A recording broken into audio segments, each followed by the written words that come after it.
ทันใดนั้นแผ่นดินก็แยกออกเป็นห้องเลิกเสียงสั่นสะเทือนอึกกระทึกคึกโครมดังขึ้นไปทั่วบริเวณนั้นพร้อมทั้งเสียงฟ้าห้องฟ้าพาและหลังจากนั้นก็ปรากฏมีสายน้ำสีเขียวใสมรกตพุ่งพรวดออกมาจากหน้าดินอย่างบ่ขาดสายปู่ฤาษีก็ได้มอบหมายให้กวางเป็นผู้พิทักษ์ปกปักรักษาผืนป่าแห่งนี้ด้วยกายและวิญญาณแล้วปู่ฤาษีก็ได้ลงอาคมไว้ที่เขตอ่างใต้น้ำตกเพื่อป้องกันผู้บุกรุกแต่ในการต่อสู้ครั้งนี้ก็ได้สร้างความเสียหายให้น้ำตกอย่างหนักหน่วง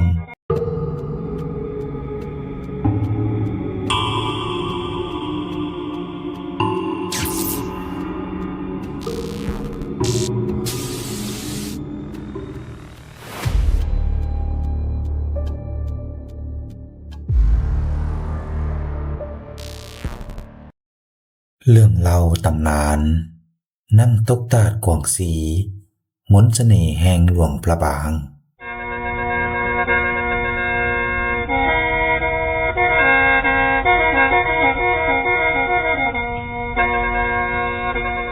กาละครั้งหนึ่งดนนานมาแล้วในดินแดนเสียงดงเสียงทองที่ลึกลับและศักดิ์สิทธิ์ยังมีผืนป่าแห่งหนึ่งที่แห้งแล้งทุรกันดารและร้อนอบอ้าวสัตว์สาวสิ่งต่างๆต้องทนทุกข์ทรมานด้วยความอึดอยากหิวกระหายเนื่องจากขาดแคลนน้ำจนกระทั่งมีปู่ฤาษีองค์หนึ่งได้เดินธุดงค์ผ่านมาในป่าแห่งนี้เพิ่นก็ได้เห็นความทุกข์ทรมานของสรรพสิ่งทั้งหลายในป่าด้วยความมีเมตตาจึงปรารถนาจะยุติความทุกข์ยากเหล่านี้ให้ได้ปู่ฤาษีเพิ่นจึงเอาเขากวางวิเศษอันหนึ่งออกมาแล้วอธิษฐานว่าหากดินแดนแห่งนี้จะมีความเจริญรุ่งเรืองและสงบสุขห่มเย็นแท้ขอให้เขากวางจงบังเกิดเป็นน้ำตกที่สวยงามและมีห้วยน้ำลำธารเต็มไปด้วยความอุดมสมบูรณ์ให้ป่าแห่งนี้ด้วยเถิดว่าแล้วก็โยนเขากวางนั้นลงพื้นดินทันที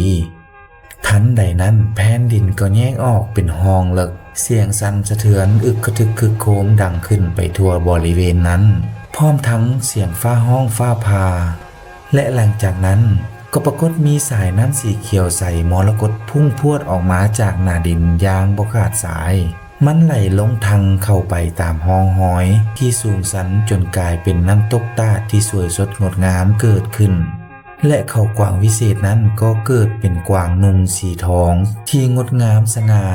ขนของมันเปล่งประกายสีทองเหลืองอลามระยิบระยับคือดังกับหลุดออกมาจากสวงสวรรค์บ่งบอกถึงลักษณะว่าเป็นกวางสีหรือกวางบาวเทิกใหญ่ตามภาษาโบราณท้องถิ่นมันได้เข้ามาดื่มกินน้ำศักดิ์สิทธิ์และได้ยึดเอาโพรงทำหินโค้งอันงดงามหลังม่านน้ำตกเป็นที่อยู่อาศัยหลังจากนั้นปู่ฤาษีก็ได้มอบหมายให้กวางเป็นผู้พิทักษ์ปกปักรักษาผืนป่าแห่งนี้ด้วยกายและวิญญาณแล้วปู่ฤาษีก็ได้ลงอาคมไว้ที่เขตอ่างใต้น้ำตกเพื่อป้องกันผู้บุกรุกเมื่อมอบหมายเสร็จสิ้นแล้วปู่ฤาษีก็ได้เดินธุดงค์ต่อไปตั้งแต่นั้นมาชีวิตการเป็นอยู่ของพวกสัตว์น้อยใหญ่ทั้งหลายในป่าต่างก็พากันอยู่เย็นเป็นสุขอย่างสุขสบายแบบบ่อึดบ่หิวตลอดมาจนอยู่มาวันหนึ่งความสงบสุขก็ได้สิ้นสุดลงด้วยการมาของพญาเสือโคร่งซึ่งเป็นเจ้าถิ่นผู้ดุร้ายและป่าเถื่อนเพราะในดินแดนแห่งนี้แต่ก่อนเคยเป็นอาณาเขตที่อยู่อาศัยของมัน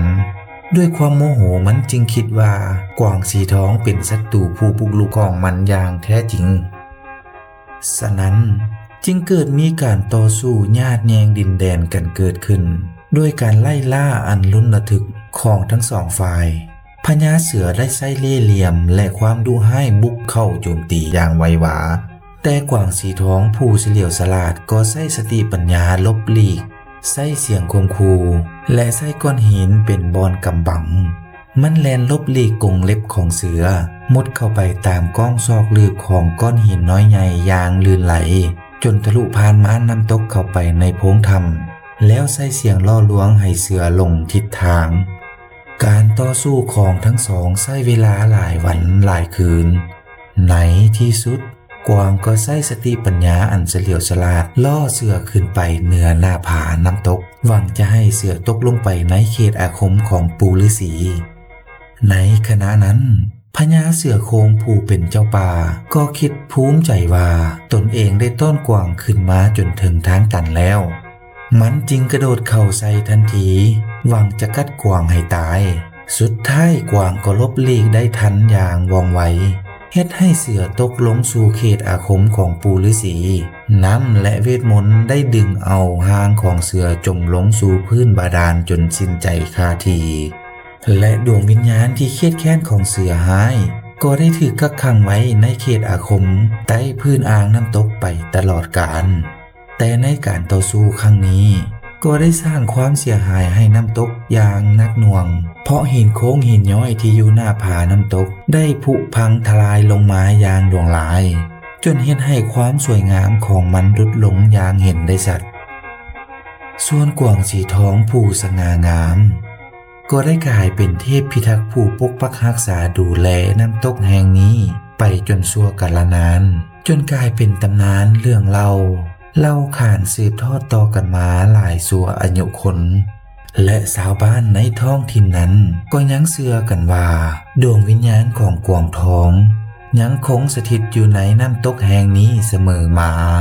จึงได้ตั้งชื่อให้ว่าน้ำตกตาดกวางสีแต่วันเวลาได้ผ่านไปนับร้อยนับพันปีจากชื่อน้ำตกตาดกวางสีก็ผันเปลี่ยนกลายมาเป็นน้ำตกตาดกวางสีจนเวลาล่วงเลยมาได้หลายฟ้าหลายปีตรงมาในช่วงปีคศ2012เมื่อบนานมานี้ผู้ดูแลน้ำตกตาดกวางสีได้นำเอาเสือเข้ามาเลี้ยงในบริเวณสวนสัตว์ของเขตน้ำตกแต่อยู่ต่อมาบ่ถึงปีน้ำตกตาดกวางสีก็ได้ถล่มลงมาเสียหายอยู่หลายจุดโดยเฉพาะแม่นหินโค้งหินย้อยอยู่หน้าผาน้ำตกได้รับความเสียหายหลายพอสมควรจนเฮ็ดให้ความสวยงามของมันลดลงไปเกือบครึ่งหนึ่งเหตุการณ์ครั้งนี้ผู้เฒ่าผู้แก่ได้เล่าว่าการนำเอาเสือเข้ามาอาศัยในโครงเขตของตาดกวางสีเป็นการปลุกพลังวิญญาณของพญาเสือโคร่งที่ถูกผนึกไว้ใต้พื้นอ่างน้ำตกฟื้นคืนชีพขึ้นมาต่อสู้กับกวางสีทองอีกครั้งจึงเป็นเหตุให้หน้าผาน้ำตกถล่มลงมาเป็นแท้แน่นอนชาวบ้านชาวเมืองหลายคนต่างก็เชื่อกันว่าเป็นย้อนเสือและกวางบ่ถูกกันจึงมีเหตุการณ์แบบนั้นเกิดขึ้นตั้งแต่นั้นเป็นต้นมาพวกเขาก็บ่เคยเอาเสือเข้ามาเลี้ยงไว้ในบริเวณโครงเขตของน้ำตกตาดกวางสีอีกเลยจนถึงทุกวันนี้แท้แล้วในปัจจุบันน้ำตกตาดกวางสีได้กลายเป็นสถานที่ท่องเที่ยวอันมีชื่อเสียงแห่งหนึ่งของแขวงหลวงพระบางซึ่งน้ำตกนี้แมนตั้งอยู่บ้านทาแป้น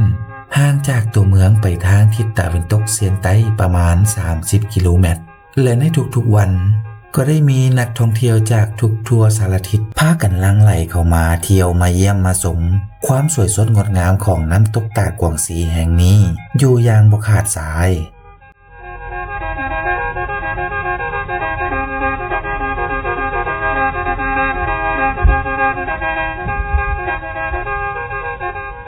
เป็นยังไงเด้ท่านผู้ชมหากท่านมักเรื่องเล่าดีๆแบบนี้ก็กดไลค์กดปุ่มติดตามเพื่อเป็นกำลังใจให้ทีมงานของพวกเราเด้อแล้วพบกันใหม่ในเรื่องต่อไปสบายดี